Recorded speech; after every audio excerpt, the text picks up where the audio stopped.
Hello बच्चों, कैसे हो भाई? मस्त। होप करता हूँ पढ़ाई वढ़ाई अच्छी चल रही होगी आपकी।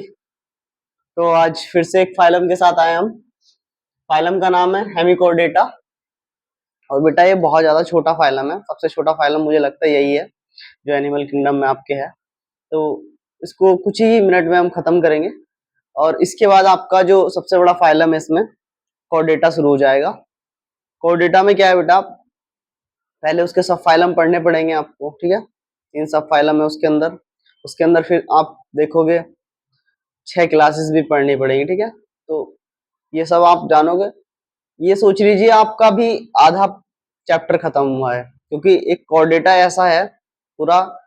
ये सोच लीजिए 50% वो कंट्रीब्यूट करता है और सबसे ज्यादा क्वेश्चन उसी से बनते हैं, मैक्सिमम क्वेश्चन वहीं से बनते हैं। ये फाइलम वगैरह से तो आपके जो और भी फाइलम थे कोर्डेटा से पहले, इसमें मिनिमम क्वेश्चन बनते हैं।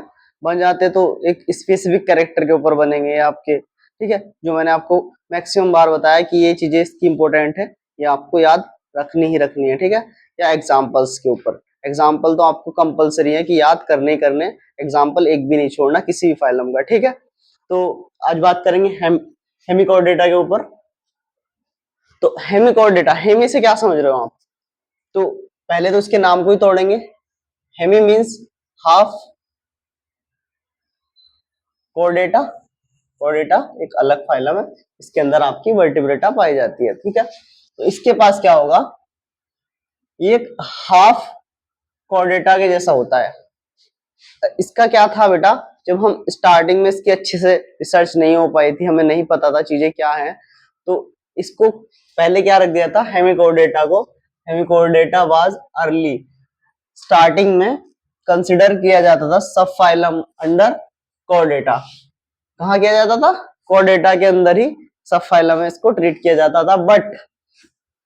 But now it's place as a separate phylum. तो अब क्या हुआ, जब अच्छे से रिसर्च की, चीजें को पता चला, तो अब क्या करा, इसके लिए एक सेपरेट फाइलम बना दिया जिसको हम हेमिकोर्डेटा बुलाते हैं, ठीक है। तो यहां तक आपको समझ आ जाना चाहिए। पहले कहाँ रखा था इसको? पहले सब फाइलम ऑफ कोर्डेटा में रखा था, बट इसकी चीजें कुछ पता चली, रिसर्च हुआ, पता चला इसमें स्टोमोकोड होता है। स्टोमोकोड क्या होता है बेटा, अभी बताऊंगा। एक hemichordata have rudimentary structure collar region called stomochord. इनके क्या होता है, कॉलर रीजन में एक रूडिमेंट्री स्ट्रक्चर होता है, जिसको हमने मान लिया था पहले कि वो क्या है, वर्टिब्रेटा है, बट वो क्या था, स्टोमोकोड हम उसको बोलते हैं। क्या नाम दिया था हमने उसको? स्टोमोकोड, ठीक है। जो सिमिलर होता था एकदम नोटोकोड के जैसा, जैसे हमारी वर्टिब्रेटा होती है ना, ये तो सिमिलर वैसे ही स्ट्रक्चर था। बट इसमें डिफरेंस क्या था बेटा, जो आपका स्टोमोकोड होता है ना, यहाँ पे लिख के समझा देता हूँ। जो आपका स्टोमोकोड होता है और जो आपका नोटोकोड होता है, जो हमारे पास होता है वर्ड, तो ये जो होता है स्टोमोकोड जो होता है, ये हेमिकोर्डेटा के पास होता है। ये कैसा होता है, ये एक्टोडर्मली ओरिजिन होता है। कैसा?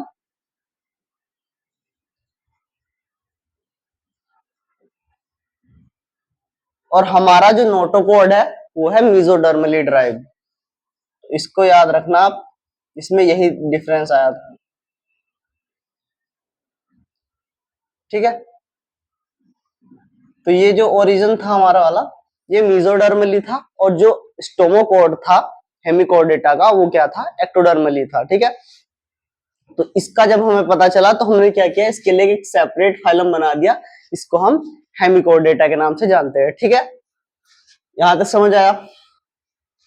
देखो, हेमिकोर्डेटा का क्या बेटा, ये पहले हम समझते थे कि ये कोर्डेटा का ही एक सब फाइलम में रखा हुआ था, हम समझते थे कोर्डेटा का ही पार्ट है। बट कुछ समय बाद जब रिसर्च हुआ, अच्छे से हमने देखा कि चीजें कहाँ से ओरिजिन हो रहे हैं, तो हमें पता चला जो इसका स्टोमोकोड है, जो कोलर रीजन में पाया जाता है इसके, वो क्या है, एक्टोडर्मली ओरिजिन है। और हमारा जो नोटोकोड है वो होता है मीजोडर्मली। तो इसको क्या किया, फिर सेपरेट फाइलम में रखना पड़ा, इसका नाम हेमिकोर्डेटा रख दिया हमने, ठीक है। हाफ कोर्डेटा, ठीक है।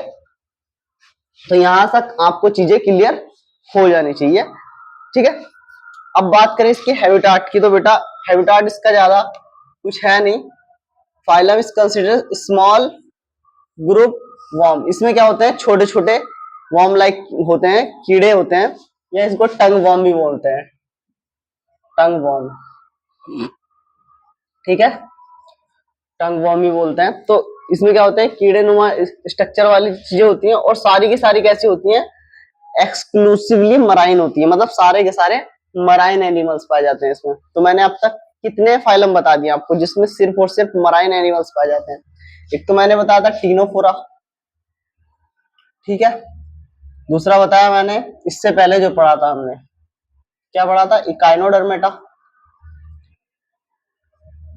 और ये हो गया अब हेमिकॉर्डेटा।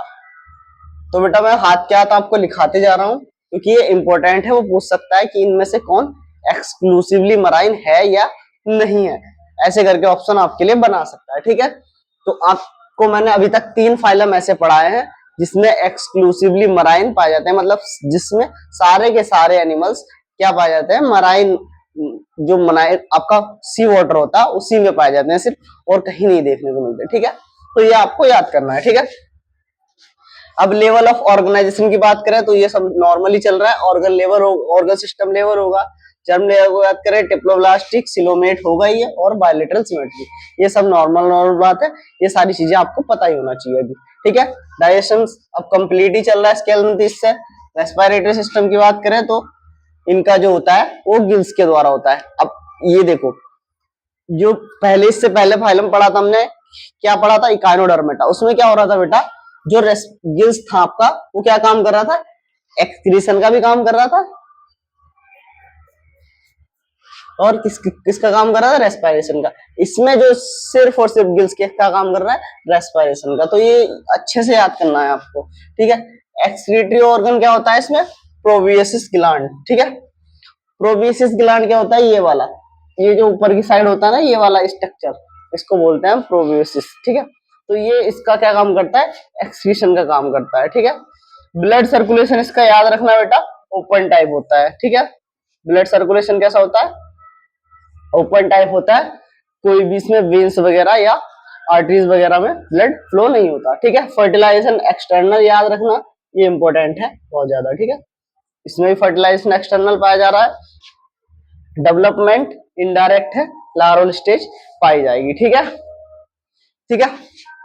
अब बात करें इसकी बॉडी कैसी होती है, बॉडी इसकी 3 चीज में डिवाइड होती है, प्रोवस, प्रोवियसिस, कॉलर और ट्रंक रीजन में, ठीक है। यही मैंने यहाँ पे लिखा है।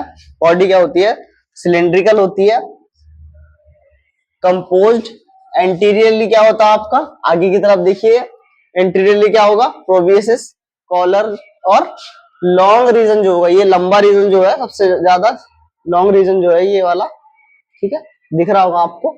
सबसे लंबा रीजन को क्या बोलते हैं, हम ट्रंक बोलते हैं, ठीक है। तो ये ट्रंक हो जाता है, ठीक है। तो इसकी बॉडी किस चीज में डिवाइड है, प्रोबियोसिस, कॉलर और ट्रंक में, ठीक है। तो ये आपको अच्छे से याद कर लेना है, ठीक है। इसमें ज्यादा कुछ है नहीं, बस इतना चीजें याद रखना कि ये पहले फाइलम कॉर्डेटा में रखा गया था, सब फाइलम कॉर्डेटा में। उसके बाद क्या हुआ, कुछ रिसर्चेज हुई अच्छे से, तो पता चला जो इसको स्टोमोकोड होता है, इसको हम सिमिलर मानते हैं कॉर्डेटा के, नोटोकोड के। तो वो क्या है, एक्टोडर्मली ओरिजिन है, और हमारा जो नोटोकोड होता है वो मेसोडर्मली ओरिजिन होता है। तो इसमें डिफरेंस पता चला, इसलिए इसको एक सेपरेट फाइलम में रख दिया गया जिसको हम हेमिकोडेटा बोलते हैं, ठीक है। और इसकी बॉडी जो होती है वो 3 चीज में डिवाइड होती है, प्रोबियसिस, कॉलर और ट्रंक रीजन में। ट्रंक जो होता है वो सबसे लंबा वाला रीजन होता है, प्रोबियसिस जो होता है वो एंटीरियर रीजन होता है, और कॉलर ये ब्रॉड वाला आपका रीजन होता है, ठीक है। ये बात याद रखना, एक्सक्लूसिवली सारे मराइन होंगे, फर्टिलाइजेशन एक्सटर्नल होगा, ये सब इसकी क्या है, इंपॉर्टेंट चीजें हैं जो आपको याद करनी ही करनी है, ठीक है बेटा। आ गया समझ, ये सारी चीजें आपको याद करनी ही करनी है, ठीक है।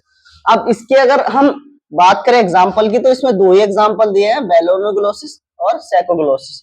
तो इसके 2 एग्जाम्पल है, ये आप याद कर लेना, बहुत छोटा है, जरा सा एक फाइलम, ज्यादा बड़ा है नहीं, ये 2-4 मिनट में आपको याद हो जाएगा अगर आप अच्छे से याद करोगे, ठीक है।